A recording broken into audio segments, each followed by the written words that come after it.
안녕하세요. 혹시 지금 외로운 마음 안에서 지내고 계시진 않나요? 젊을 때는 내 힘으로 해결할 수 있다고 믿었던 외로움이 나이가 들면 예전과는 다른 깊이로 찾아듭니다. 친구들은 하나둘 멀어지고 자식들과 함께 지내도 내 마음 한켠의 외로움을 온전히 채우기가 쉽지 않지요. 그렇다고 이 외로움을 누구 탓만 하고 살 수는 없습니다. 누구에게나 주어지는 고독은 결국 내가 어떻게 받아들이고 승화시키느냐가 관건이니까요. 오늘은 나이 들수록 혼자가 되어야 하는 이유 5가지, 그리고 혼자 살다가도 행복하게 눈 감을 수 있는 비결 3가지를 나누어 보려 합니다. 혹시 60세를 넘어서 인생 후반기를 살아가고 계시다면 마음에 새길 무언가가 분명 있을 거라 믿습니다. 지금부터 시작하겠습니다. 먼저 4명의 자녀를 낳고 키워내신 박씨 할머니 이야기를 들려드리겠습니다. 박씨 할머니는 18 꽃다운 나이에 25살 연상의 남편과 결혼하셨습니다. 여유로운 살림은 아니었지만 다정한 남편의 든든한 손을 붙잡고 자녀 넷을 낳아 가정을 꾸렸죠. 그런데 살다 보면 인생이 늘 계획대로 흘러가지 않습니다. 남편은 특별한 기술이 없었기에 큰 돈은커녕 자녀들 끼니조차 겨우겨우 챙겨야 하는 날이 많았습니다. 그래서 결국 생계를 위해 중동 사우디아라비아 건설 현장으로 떠났지요. 당시에 많은 한국 남성들이 그렇게 중동으로 나가곤 했습니다. 그런데 1년이 채 되지 않아 그만 공사장에서 큰 사고가 일어납니다. 벽돌을 나르다 발을 헛디뎌 계단 아래로 굴러떨어지셨고 결국 2 손을 제대로 쓸 수 없게 되셨습니다. 더 이상 이 일을 할 수 없는 상황이 된 겁니다. 갑작스럽게 가장 역할을 떠맡게 된 박씨 할머니는 더는 물러설 곳도 기댈 곳도 없이 온몸을 부서져라 일할 수밖에 없었습니다. 농사철이면 국수를 삶아 새참으로 팔고 겨울엔 꽁꽁 원손을 녹일 새도 없이 배추를 내다 팔았습니다. 또 남의 집 식모로도 일하면서 가족을 책임졌습니다. 그 모든 시간을 버틸 수 있었던 힘은 오직 가족 때문이었습니다. 그 희생을 어린 나이에도 알아준 건 큰딸이었습니다. 원래 공부를 잘해 인문계 고등학교에 갈 수 있었지만 집안 사정을 뻔히 아니까 자신의 꿈을 뒤로 하고 방직 공장에서 일하며 야간 학교에 다녔습니다. 엄마, 괜찮아요. 내가 벌어서 둘째 오빠는 꼭 대학 보내야죠. 큰딸의 그 말에 박씨 할머니는 가슴이 미어지도록 울었습니다. 큰딸은 어머니와 함께 가족을 일으키기 위해 날밤을 새워가며 일했습니다. 그 헌신 덕분에 다른 3 자녀는 모두 대학에 갈 수 있었죠. 자식들이 하나둘 직장에 들어가고 작은 전방을 차려 경제적 기반도 만들었습니다. 할머니는 그제야 이제 좀 편안한 노후를 꿈꿔도 되겠구나 생각하셨지만 인생은 또 한 번 야속한 시련을 던집니다. 세상을 밝게 비추던 큰딸이 갑작스런 사고로 세상을 떠났고 얼마 뒤 남편까지 먼저 보내야 했습니다. 가슴 미어질 슬픔 속에서도 남은 자식들이 결혼하고 손주들까지 태어나니 이제는 정말 편히 살아도 되겠다 여겼죠. 하지만 경기 불황으로 자식들의 형편이 어려워지자 그들은 어머니에게 돈을 빌려달라며 찾아오기 시작합니다. 할머니 소유락은 집 한 채와 작은 전방, 그리고 남편이 남긴 사망보험금뿐. 자식들은 전방 인근에 지하철 노선이 들어서 땅값이 오르는 걸 알고는 전방을 팔아 돈을 달라고 졸라댔습니다. 결국 할머니는 전방을 팔아 자식들에게 나누어 주었습니다. 집만 남았지만 자식들은 거기서 멈추지 않았습니다. 작은 집까지 팔라고 요양원에 들어가라고 종용합니다. 겉으로는 엄마 혼자 지내면 걱정된다고 말하지만 속마음은 집을 팔아 더 많은 돈을 챙기고 싶은 것뿐이었죠. 엄마, 어차피 다 늙어서 저희가 또 모시기도 힘들잖아요. 이 집도 지금이 제가 받을 때 파는 게 낫죠. 자식들의 말에 박씨 할머니는 더는 할 말을 잃었습니다. 평생 바쳐 키운 자식들에게 이런 취급을 받으니 먼저 떠난 큰딸이 더욱 그리워 마음이 자꾸만 시려왔습니다.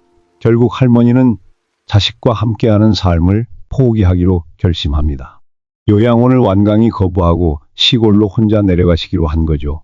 처음엔 외롭고 공허했지만 돈 때문에 얼굴 붉히던 자식들을 보며 느꼈던 그 지긋지긋함에서 벗어났다는 것만으로도 마음이 훨씬 편안해졌습니다.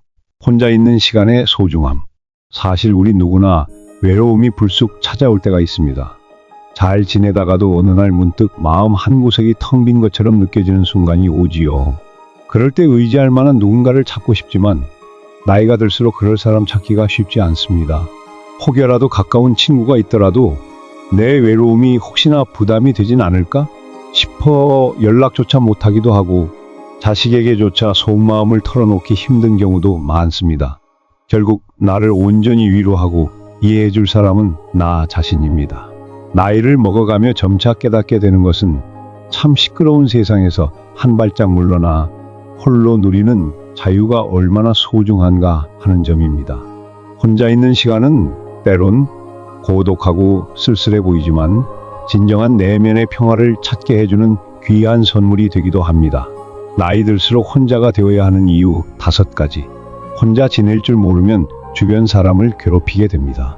나이 들수록 두려운 게 많아집니다.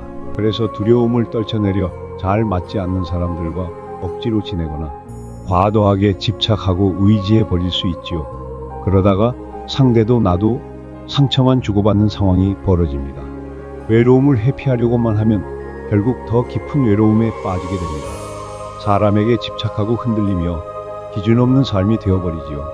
반면 고독을 스스로 선택하는 사람은 훨씬 더 초연하고 단단해집니다.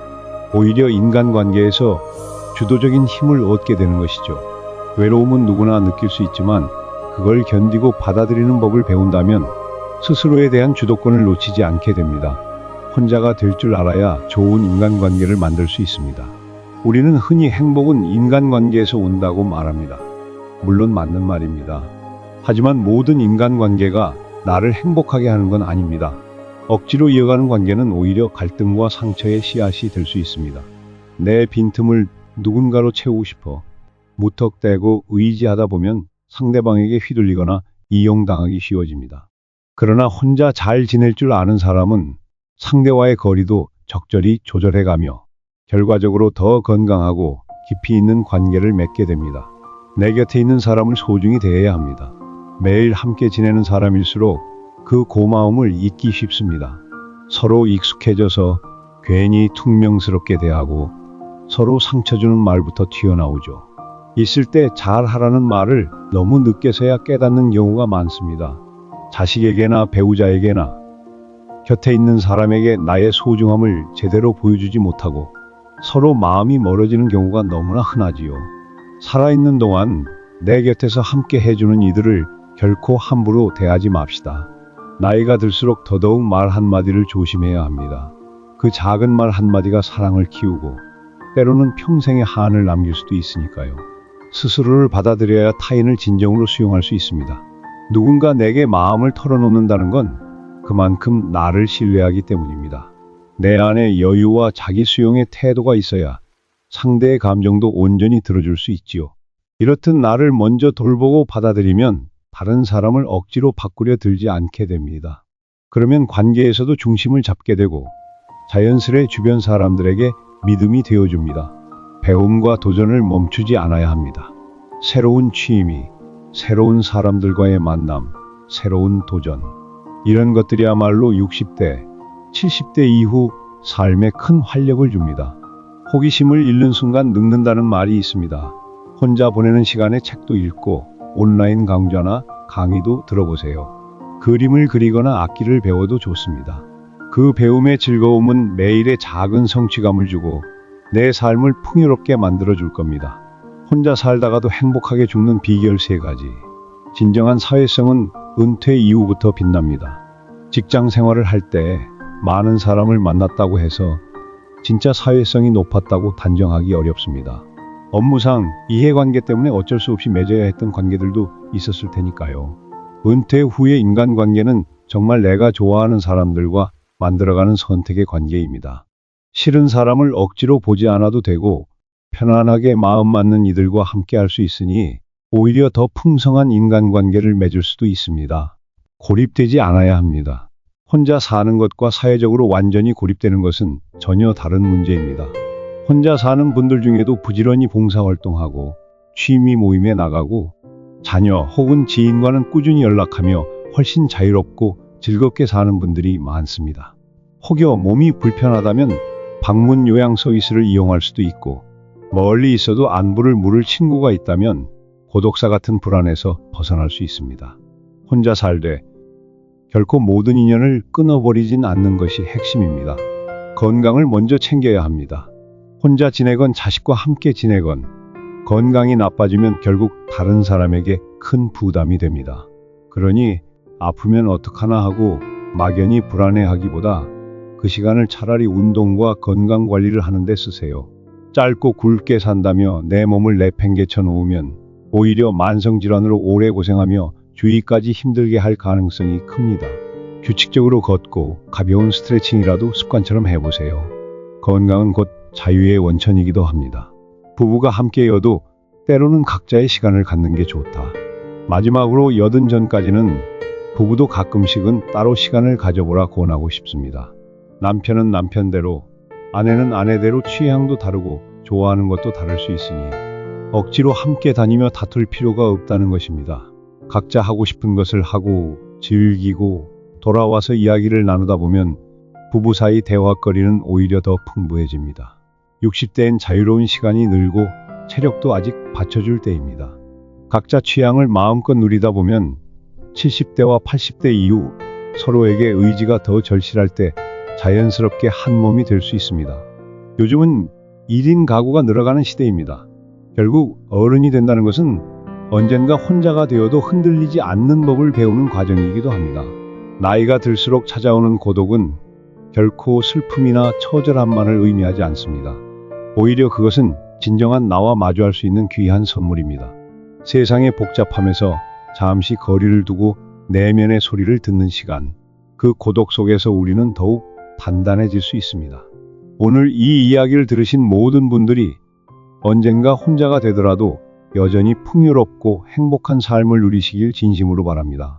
지금까지 마음의 봄이었습니다. 우리의 노년을 둘러싼 이야기에 혹은 누구에게도 말 못했던 고민이 있으시다면 언제든지 말씀해 주세요. 이것도 인연인데 구독과 좋아요로 인연을 이어가 보는 건 어떨까요? 그럼 다음에 또 뵙겠습니다.